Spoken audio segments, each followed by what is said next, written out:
يوم فتحوا الباب مسكت الباب الطق اللي غم علينا حاطينه من الباب على الدرج على هي محمد وأحمد ومحمود وعمر وعيشة.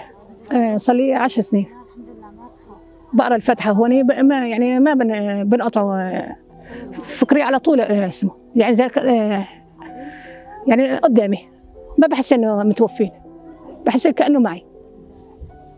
والحمد لله على عطاء الله عطى والله أخذ.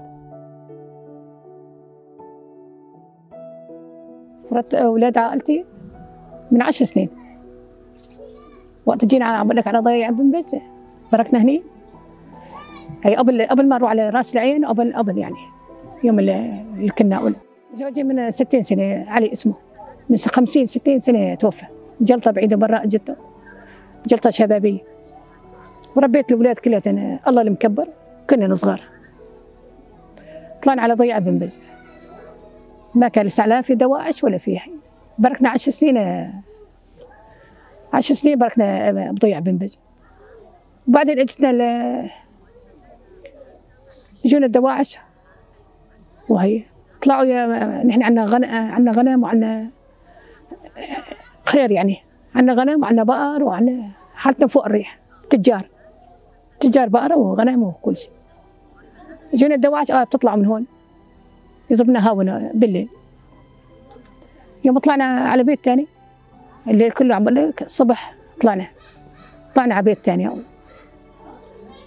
فتنا اسمه أنا مثل هون والشارع الثاني. يوم فتحوا الباب مسكت الباب الطق اللي غم علينا حاطينه من الباب على الدرج على هي. أنا ما كنت وراها، أنا كنت وراها بالشارع الثاني. جيت علينا البيت عب الهب. شتتنا كل فترة بديري يعني من مخيم لمخيم من مخيم لمخيم. آخر شيء بركنا استقرارنا خلص، بديت تستقر الدنيا. الاستقرار تهدي هالوضع، تهدي هالدنيا وتهدي هالوضع، هذا بدنا بس. نطلب من رب العالمين ونرجع لبيوتنا على راس العين، بربان راس العين ما أحلاها. راس العين القدوة. اشتقت للحارة، للقوس، لكل شيء. وقت بتفوتي على راس العين حياتك بترتاحي، نفسيتك يوم تفوتي كأنه غير دنيا.